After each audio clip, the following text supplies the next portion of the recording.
Section 1. You will hear a conversation between a man and a receptionist on the subject of joining a surgery. First, you have some time to look at questions 1 to 5.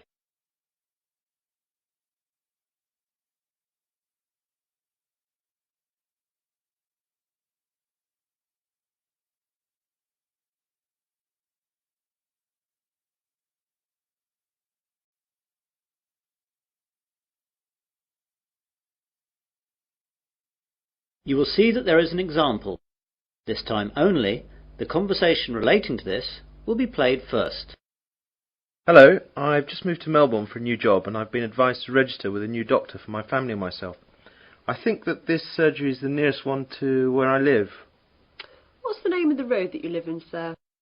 Dawson Road. So, Dawson Road is the correct answer. Now we begin. You should answer the questions as you listen, as the recording is not played twice.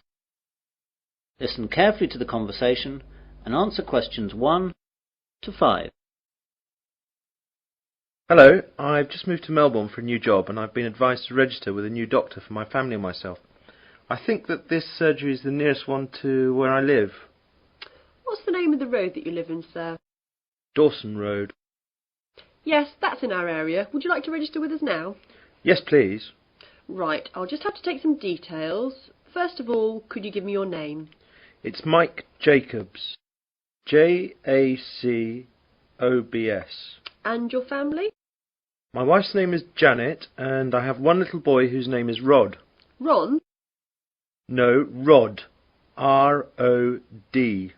Good, that's fine. And what is your address here in Melbourne? 52 Dawson Road, Highfield, Melbourne. Highfield. Highfield. Good. And I'll need to know your health card number. It's NH871812C. What about my family? Oh, only yours for now. Do you know the name of your old doctor? It was Dr. Graham Mackenzie in Perth. Now, we've got 4 doctors here. There's Dr. Susan Larkins, Dr. Kevin White, Dr. James Nicholson and Dr. Linda Williams. Which one would you like to register with? Oh, I didn't think of that. Well, I think I would like a man as my doctor. I'll go for the last one. Was that one a man? No, that was Dr. Linda. How about Dr. Kevin? Yes, that will be fine. Right, Dr. White it is. Will that be the same for your family? Oh yes, my wife might not want a man as her doctor. Well, we'll leave it as it is for now, and my wife can change if she wants to. Before the conversation continues, you have some time to look at questions 6 to 10.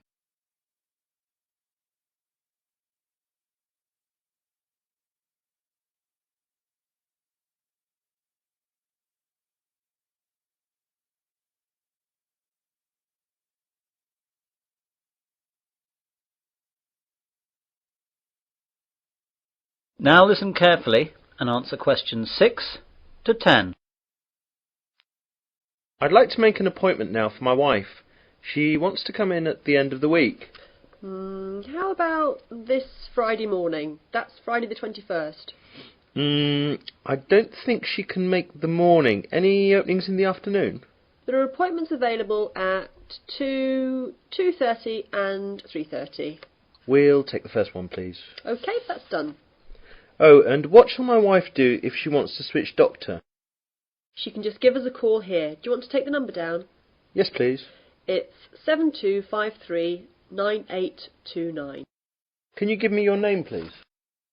My name's Angela, but there are 2 other girls who might be on duty as well. Their names are Elizabeth and Rachel, but it doesn't matter who's on duty. Anyone can take care of it. Now, what do we do if we need to call out a doctor during the night? We've got a rotation system with the doctors in the area. There's a mobile number you can call and that'll get through to the doctor who's on duty. What's that number? It's 0506 759 3856. Got that. I didn't ask about any charges. Like all Australia, prescriptions have to be paid for at the chemist at the prevailing rate. Some things like vaccinations for travel and insurance report we make a standard charge for, and I can give you a price list for those. Consultations, though, are under the National Health Service, so they'll be free. Great. Well, that's all. Thanks and goodbye. Goodbye. That is the end of section 1. You will now have half a minute to check your answers.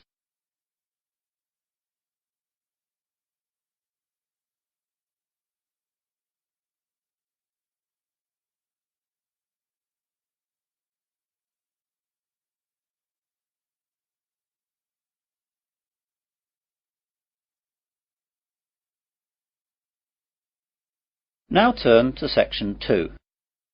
Section 2. You will hear a man giving a guide talk to new students at a university library. First you have some time to look at questions 11 to 16.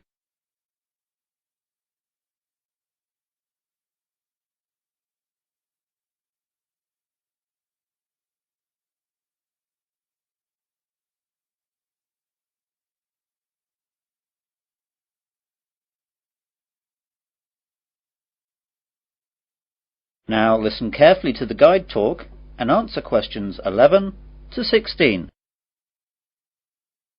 Good morning, everyone. I'd like to welcome you all to Wesley University Library. This is a 20-minute tour around the library to show you all the facilities and all you'll need to know to start off your life here as a student at the university. What I'll start by doing is telling you about what you need to do to join the library. Then I'll briefly tell you about our facilities, and then I'll guide you quickly round and show you everything. So, to join the library, you need to go to the reception between the hours of 9 AM and 5 PM. After that, the reception closes, though all the other facilities will stay open until 10 PM. At the reception, they'll give you an application form. After you fill that in, you'll have to give us the fee of £5, which you have to give us every year that you're a member of the library. We will also need to see your university card to confirm that you're a student of the university. And finally, we'll need 2 passport photos, one for our records and the other for your library card. You will need to do all this as soon as possible so you'll be able to use the facilities at once. I'm sure your workload will begin to build up soon. Now, let me tell you a bit about the facilities. The library opens daily from 8 AM to 10 PM, though, as I told you earlier, the reception operates only between the hours of 9 AM and 5 PM. Although this is extended to 6:30 PM on Fridays to give students more time to organise their book requirements for the weekend. The reception is closed on Sundays. Undergraduate students are permitted to take out 4 books at any one time, and each book may be borrowed for a period of 2 weeks. Postgraduates may borrow 6 books at a time. Borrowing time can be extended by a period of 1 week per book if the student comes into the library in person with the book in question, so it can be re-stamped. We do not renew book borrowing over the phone. If you are late in returning any book, then you will be charged a fine of £2 for every week that you are late. You won't be able to take out any other books until this fine is paid. This is not a method of earning money for the library, but merely what we have to do to ensure that all students have access to all the books that they will need. You now have some time to look at questions 17 to 20.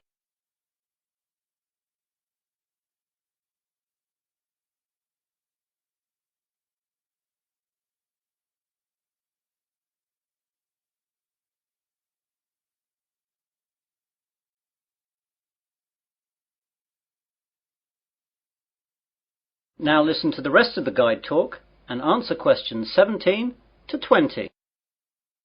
OK then, on to the layout of the library. We're on the ground floor of the library at the moment. Here we have the reception, the computers, which you can use to search for books and their location, and the bathrooms, which are behind the reception. The rest of the ground floor is taken up by the non-lending section of the library. Here we keep all the books which are either too valuable or are used too much to lend out. You can reserve time with these books at reception and use them during any time that the library is open, but, of course, you may not remove them from the library. On the first floor above us we have the arts section, which includes books that students will need for subjects such as languages, literature, art and history. On the second floor is the science section. We'll see these in a minute. Of course, individual departments will usually have their specialist libraries in their buildings, though the computer catalogues here will list them so you know where to find everything, whether it's here or in the specialist libraries. Finally, in the basement we have the stack system, which contains the university collection of magazines and journals that we have collected and to which we subscribe. If there's anything that we do not have or that you can't find, please go to reception and let them know the details. The university operates a swap system with other universities, and we can arrange for volumes that we do not possess to be sent here on a limited loan. Well, those are the basic details about the university library. That is the end of section 2. You will now have half a minute to check your answers.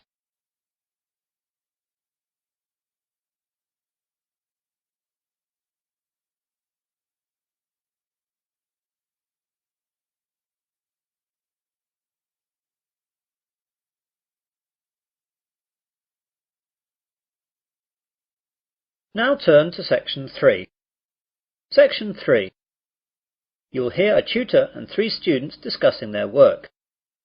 First, you have some time to look at questions 21 to 27.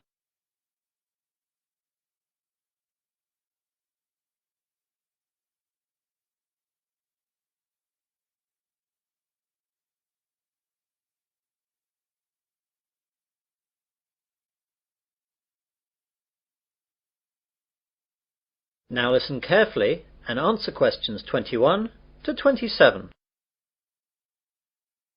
Good morning everyone. Well, in today's tutorial we're going to discuss the essays that you have to submit by the end of next week. Some of you will have already started them, which is good, and if you haven't, well that's okay, but you'll have to get a move on. So, let's begin with you, Simon. What's happening with you? Well, I've made a start on it. I researched the background quite extensively last weekend, and I should get to the writing stage tomorrow with a bit of luck, and I'll get finished at the weekend. What are you writing about? I decided to look at the car manufacturing company Jaguar, examine the problems they had with reliability in the 1970s and 80s, how they dealt with it, and how it affected their marketing and sales strategy. That sounds pretty interesting. Any problems with that? At the start I had problems getting information from that far back, but after rooting around in the library I found some magazines which gave me information and also gave me references to find other stuff. It seems now the only problem is keeping to the 4,000 word limit. It just seems that I have so much to write about. It seems I'll need 5,000 or even 6,000 words to be able to cope. Yes, your essay title seems to me to be very wide-ranging. Would you think about cutting out part of it? How about looking at their sales and marketing strategy, but only mentioning the problems in the 70s and 80s and not going too far into it? That's a good idea. That will make it much easier to handle. By the way, how do you want us to hand in our work? Do you want us to drop in a hard copy to your office? You could do that, but I'd prefer it if you just emailed it to me as an attachment. You've all got my address. If not, give it to the secretary, clearly marked that it's for me. Right, Jennifer, how about you? I've not really got going on it yet, but I have decided on a subject. I'll try and do some research during the rest of this week, and I should get writing this weekend. Okay, what are you writing about then? I want to look into how supermarkets use market surveys to develop their products. Will you have enough time to find out what sort of things that the supermarkets do? You won't have much time for that. I should be okay. I've had a look in the stack system in the library, and I found a magazine that surveyed all the UK major supermarkets and a trade publication that analysed the same things in Canadian supermarkets. Be careful about using their conclusions too much. The university takes a tough stance on plagiarism. Make sure you properly list where you get your information from in a bibliography and try and do your own analysis. Get going too, as that analysis will take a bit of time. Okay, thanks. You now have some time to look at questions 28 to 30.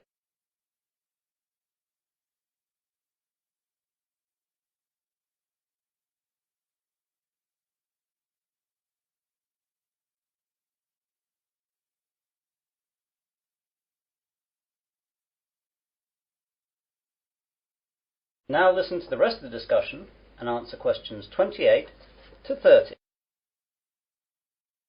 And Melanie, how is your work going? I'm a bit behind, I'm afraid. I was sick all last week and the weekend with flu. I've got a subject, I think, but I've not done any work on it yet. Is there any chance I can get an extension to the submittal date?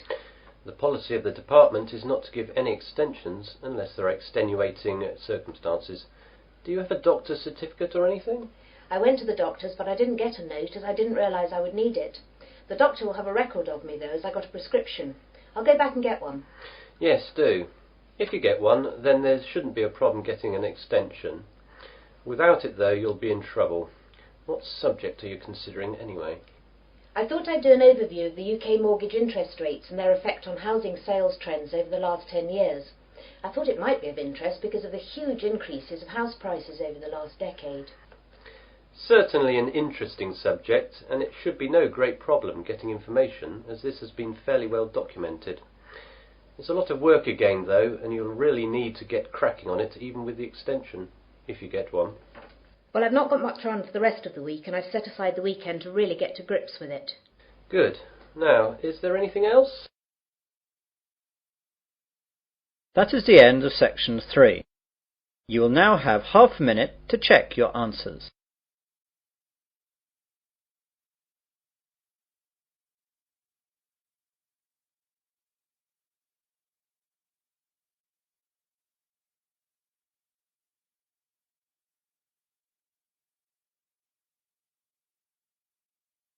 Now turn to section 4. Section 4. You will hear part of an Earth Sciences lecture. First you have some time to look at questions 31 to 40.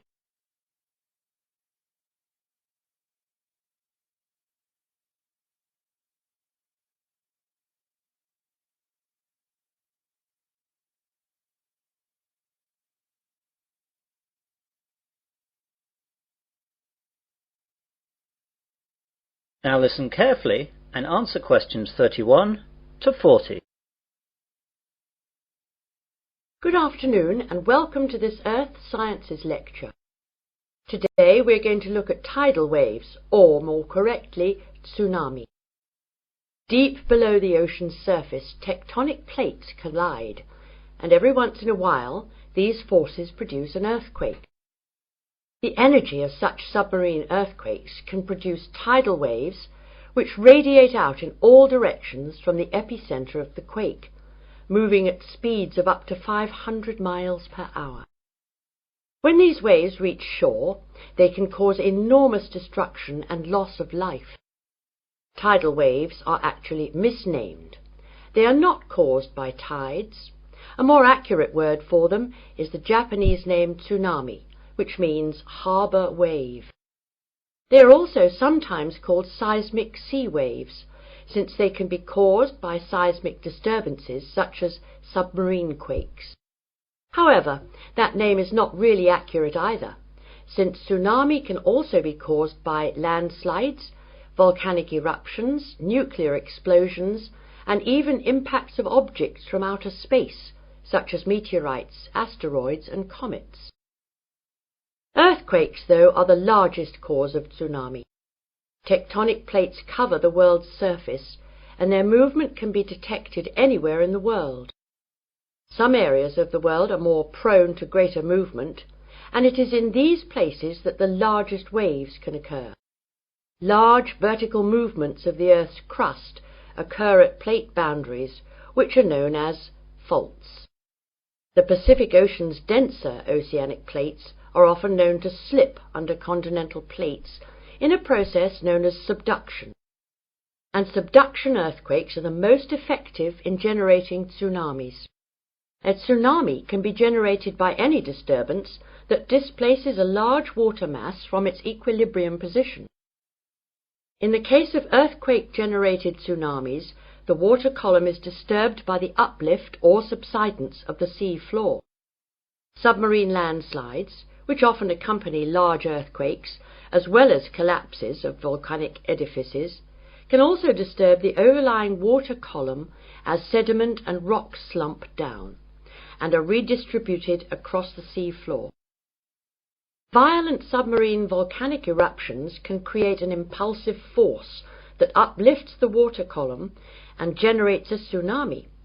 Conversely, supermarine landslides and cosmic body impacts disturb the water from above as momentum from falling debris is transferred to the water into which the debris falls.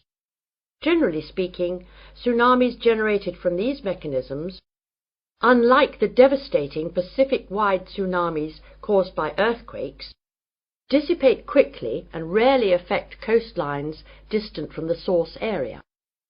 Tsunamis are very hard to detect since they cannot be seen when they are in the deep ocean. The distance between two wave crests can be 500 kilometers, and because of this, the wave height is only a few feet. Because the rate at which a wave loses its energy is inversely related to its wavelength. Tsunamis not only propagate at high speeds, they can also travel great transoceanic distances with limited energy losses.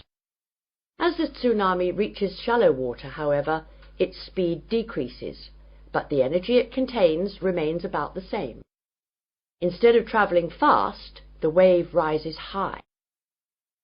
The National Oceanic and Atmospheric Administration has set up a seismic detection system to monitor earthquakes and predict the possible arrival of tidal waves for Pacific countries. Buoys at sea can also detect water pressure changes that can indicate tsunamis moving through the ocean. But when tsunamis originate near the shore, there is often little chance to warn people. Let's look at some examples of tsunami and their causes and effects. Some can be relatively harmless. In 1992, an offshore landslide caused a tidal wave of only about 3 feet high that struck at low tide, so Humboldt County, where it hit, got off easy with no casualties. On January 13th in 1992, a Pacific Ocean earthquake off the coast of San Salvador, registering 7.6 on the Richter scale, did not cause any ocean disturbance at all. However, a recent tidal wave which struck Papua New Guinea on July 17, 1998, was 23 feet high and killed at least 1,200 people. This wave was caused by a magnitude 7.1 submarine earthquake.